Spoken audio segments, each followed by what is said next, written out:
Саламатсыңар урматтуу жолдоштор. Бүгүн мен кайрадан ийиним жолдош Каныбек менен жазган Кыргызстандагы арычылык деген китебимди окууну улантамын. 5-бөлүк. Арычылар үчүн жабдуулар. Балчылык үйдө балчынын жабдууларын сактоого, рамкаларды кеңейтүүгө жана башка зарыл иштерди аткарууга, маалымдама жана отчеттук документтерди сактоого болот. Үйдү жылытуу керек. Жакшы жарыкта зыян келтирбейт. Ага бир нече запастык рамкаларды да сактасаңыз болот. Аларга жакшы монпарда талап кылынат. Ал эми көлөмдүү жабдуулар үчүн бал алгыч, запастык челек жана башкаларга өзүнчө бөлмө же бастырма болгону жакшы. Ошондой эле бал челектерине контролдук уяу үчүн бастырма курулат. Көчмө үйлөр, буткалар да талап кылынышы мүмкүн. Эгерде арыларды бал чогултуучу жайларга алып баруу жана сыртта жашоо керек болсо. Себеби бизде арычылык көбүнчө бош убактында бал челекке барууну билдирет. Ошондуктан көчмө үйлөрдүн болуусу зарыл. Бардык эрежеге ылайык уюштурулган бал челек арычылык жабдууларысыз иштей албайт. Түтөткү, стамеска, мом мунун баарын сатып алуу оңой. Болгону арычылардын сайтына кирип, дүкөндөрдүн даректерин билүү зарыл. Балчыга эмне керек жана эмне үчүн? Уяларды карап жатканда балчыга аарыларды качыруу үчүн түтөткү керек. Бул аларды ошондой эле тынчтандырууга мүмкүнчүлүк берет. Ошондой эле аарыларды текшерүү учурунда уядагы рамкаларды ажыратууга, рамкалар жана дубалдарды мом менен прополистен тазалоого жардам берүү үчүн стамеска керек болот. Качкын аарыларды, ройлорду убактылуу жайгаштыруу жана аларды уяга өткөргөнгө чейин атайын куту, раевня талап кылынат. Бал челектерин ташуу үчүн атайын араба пайдалуу. Аны менен арычылык жабдууларын да ташууга болот. Мындан тышкары балчылыктын башка көптөгөн пайдалуу шаймандары бар. Ал эми бал алгыч анын өлчөмүнө карабастан ар бир бал челектин милдеттүү шайманы болуусу зарыл. Анын жардамы менен бал алынат. Алардын бал алгычтын көп түрлөрү бар. Эң сүймөңчүктүүсү 4 уялуу 8 дүкөндүү рамкалардан бал алууга мүмкүндүк берген 4 рамкалуу бал алгыч. Жаңы баштаган балчы жабдыктарынын минималдуу топтому менен чектелиши мүмкүн. Анын ичине төмөнкүлөр кирет. Узарткыч, нараш өтүлүп коебуз. Зым жана рамкалар үчүн монпарда, түтөткү, стамеска, шпыргыч, рамкаларды алып жүрүү үчүн ящик, куту. Бал алгыч балчы үчүн, арыч үчүн кымбат баалуу жабдык жана аны биринчи жолу тааныш кесиптештерден алган. Калган жабдууларды зарылчылыкка жараша сатып алса болот. Балчылык жабдууларынын жаңысын сатып алуу жакшы. Ал адистеширилген дүкөндөрдө сатылат. Эгерде бал челек калктуу конуштардан алыс жайгашты жана дүкөнгө жетүү ыңгайсыз болсо, бирок сизде интернетке кирүү мүмкүнчүлүгү бар болсо, арычылардын веб-сайтына кирип, өзүңүзгө керектүү товарды бал челекке жеткирүүгө буйрутма берсеңиз болот. Балчынын бардык жабдыктары дайыма даяр турушу керек. Бал челектеги ар кандай кырдаалга даяр болушу зарыл. Эгерде алар бузулуп калса, аларды оңдоо же жаңысына алмаштыруу керек. Аарыларды жазында адистеширилген чарбалардан же ышкыбоз арычылардан сатып алуу максатка ылайыктуу. Бакытка жараша Кыргызстанда арычылык жакшы өнүккөн. Аарыларды сатууну каалаган адамды табуу кыйынчылыкты жаратпайт. Аарыларды сатып алуунун зарыл шарты аларды текшерип, экспертизаны өткөрүп, тиешелүү документтерди тутурган зоотехниктин катышуусу.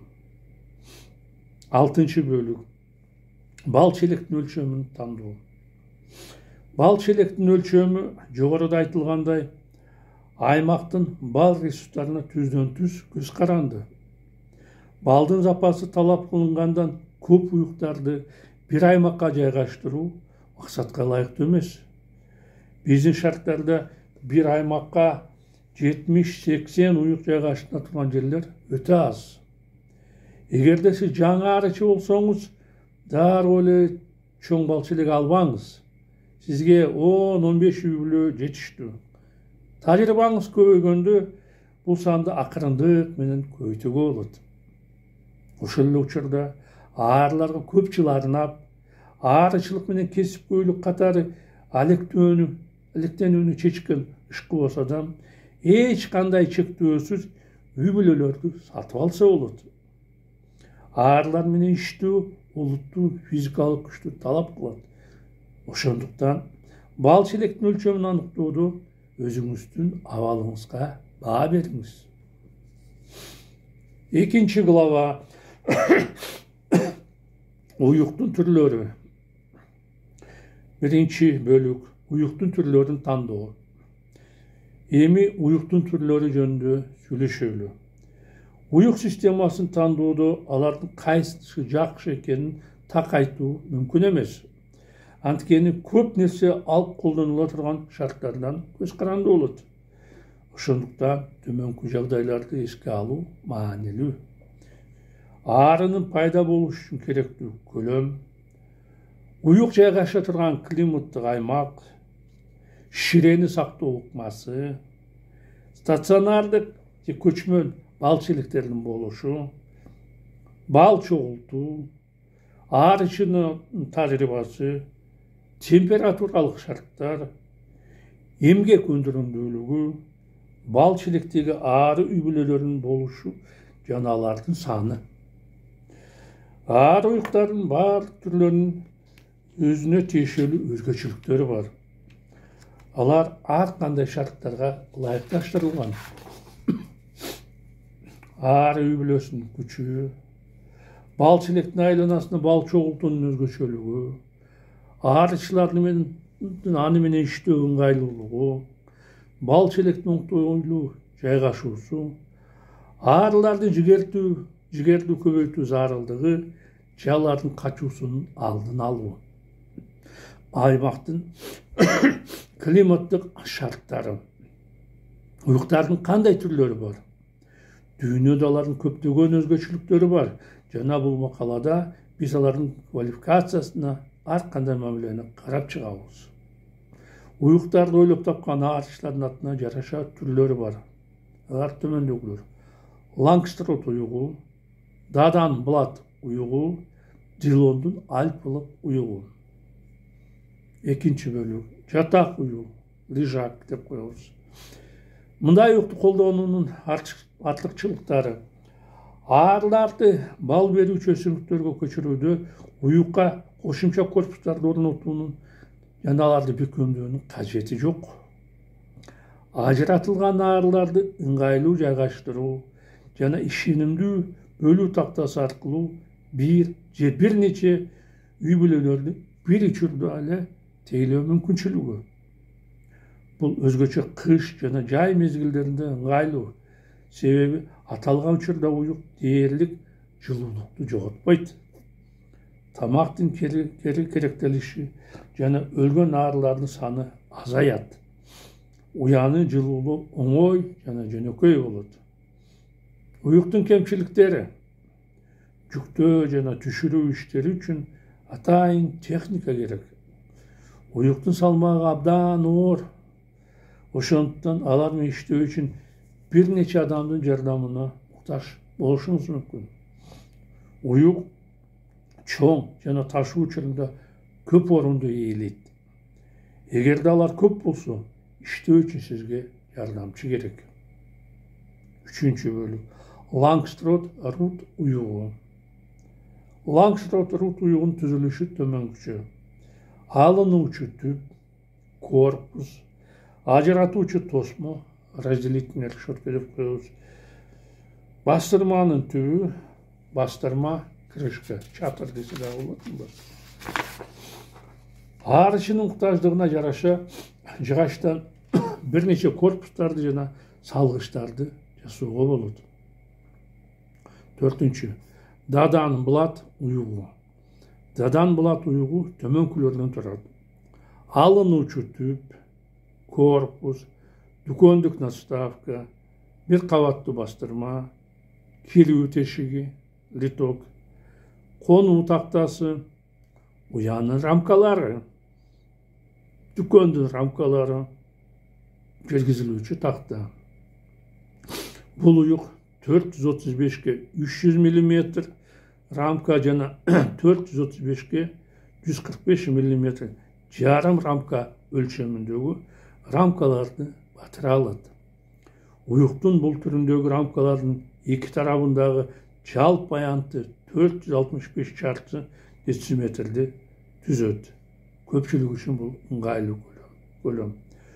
Түбүнүн жана дуалдардын калыңдыгы 25-тен 37 мм чейин жетет. Дадан булат жана лангсторп ары уюктарынын төмөндөгү түрлөрү бар. Корпустун формасына жараша бул уюктар эки топко бөлүнөт. Биринчиси горизонталдуу жатактар. Алардын уясы капталынан горизонталдуу кеңейтилет. Вертикалдуу уянын көлөмү өйдө вертикалдуу өсөт. Эң кеңири тараган 5 уюк системасы бар. Көп корпустуу, типтүү жатак, украиналык жатак, кош корпустуу уюк, ар бир корпуста 12 рамка бар. Дүкөндүү үстөгү надставка бар 12 рамкалуу уюк. 5. бөлүк. Көп корпустун артыкчылыктары. Бал челекте көп сандагы үй бүлөлөрдү багуу мүмкүнчүлүгү. Эмгектин аздыгы. Үй бүлөнү качуудан оңой токтотуу. Аарылардын тез өнүгүшү үчүн ыңгайлуу. Бал жүйнөнүн мүмкүнчүлүктөрүн толук бойдон пайдаланууга шарт түзүлөт. Аарыларды кыш мезгилине даярдоо ишин бир кыйла жеңилдетет. Көп корпустун кемчиликтери. Өзгөчө көңүл бурууну жана кам көрүүнү талап кылат. Түшүрүүдө жана жүктөө иштерин жүргүзүүдө кошумча чыгымдарга алып келет. Кыштаган үй бүлөлөр үчүн чоң бош аянтты талап кылат. Дадан уюгунда бир нече ярыштарды колдонуу мүмкүнчүлүгү жок.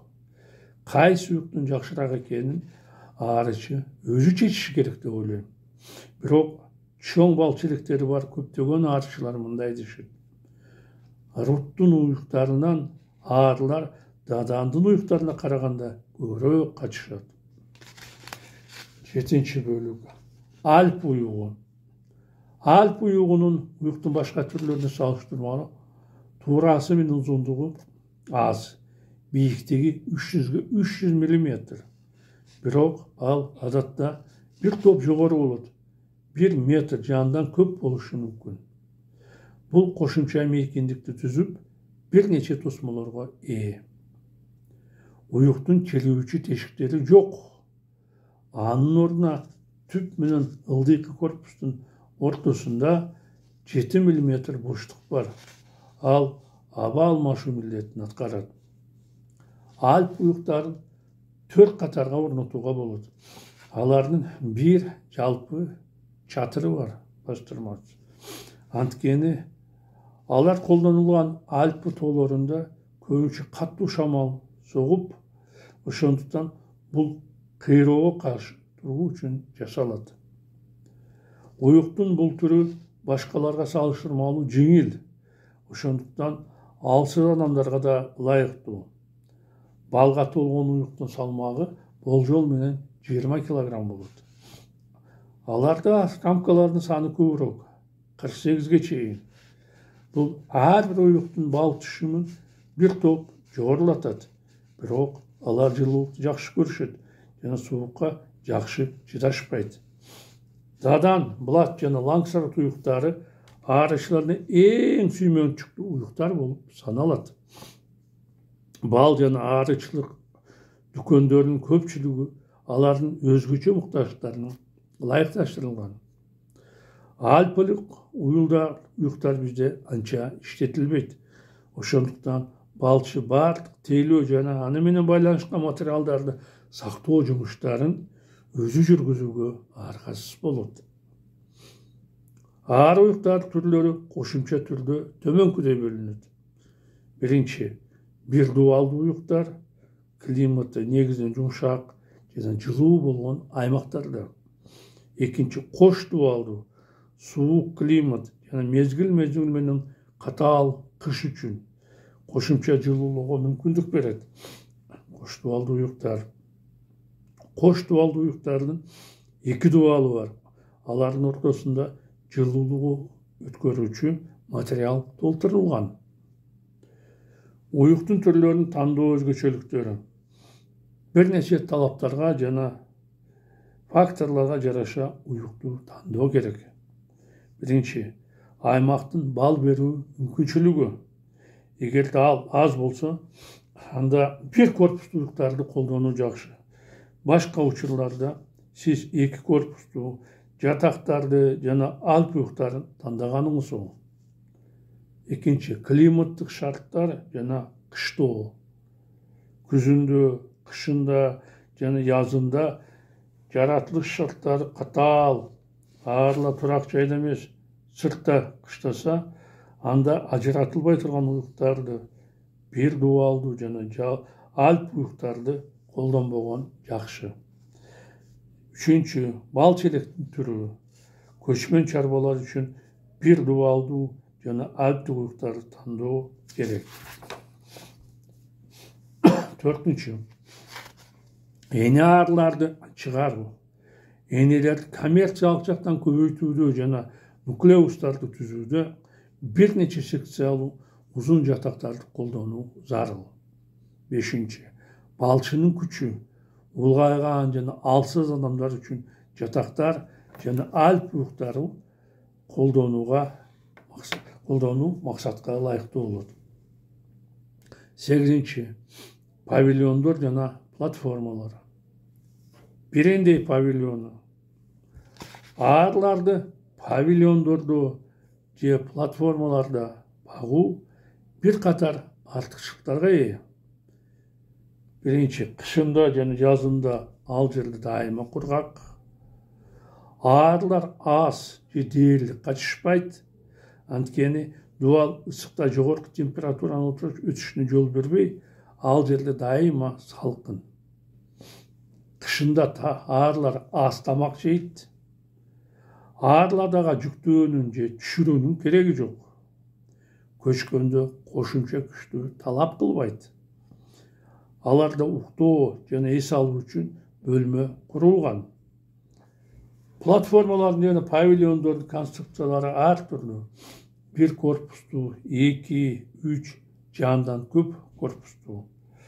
Эң негизгиси алар арычынын ишин бир топ жеңилдетет. Бирок жаңы баштаган арычылар үчүн мен ишмердигин 5 же 10 үй бүлөдөн турган уюк жатактардан баштоону сунуштайт элем. Келечекте негизги каталат кетирбөө үчүн балчылык боюнча 5 жылдык окуу жетиштүү деп ойлойм. Андан кийин айталы көп сандуу балчы электерге барсаңыз болот. Башында балчылыкты теориялык жана практикалык жактан үйрөнгөн балчы алгачкы жылдары көп ката кетириши мүмкүн. Бирок убакыттын өтүшү менен жаш, жай жана күз мезгилин кетирген каталарын оңдосо, анда бул жакшы ийгилик болот. Кандай болгон күндө да профессионалдар арасында да катаачылыктар болгон, бар жана боло берет. Бирок арыч үчүн эң негизгиси келечекте мындай каталарды кетирбөө, жыйынтык чыгаруу. Ошондо чоң ийгиликтер жаралат деп ойлойм. Каталарды азайтуу үчүн 1-2 жыл аздык кылат. Анткени табиятта ар кандай учурлар болот. awa rayynın özgörüşü, oğurların çıkışı jana başka. Ağrışı bunun barından ötüp takşalıksız arıl. Büt ömürün ağrıların biyologiyasını izilдөmün ötkölgön ilimpozdor ağrılar jönündө baарын bile eşitip tak ayta alышпайт. Алардын 50% ağrıların эмне экенин гана биле турган. Калган 50% алар үчүн табышмак бойдон калууда деп айтышкан. Мына урматтуу жолдоштор, биздин убактыбыз соңуна жетти. Мен силер менен коштошомун. Кайрадан жолукканча саламатта калгыла.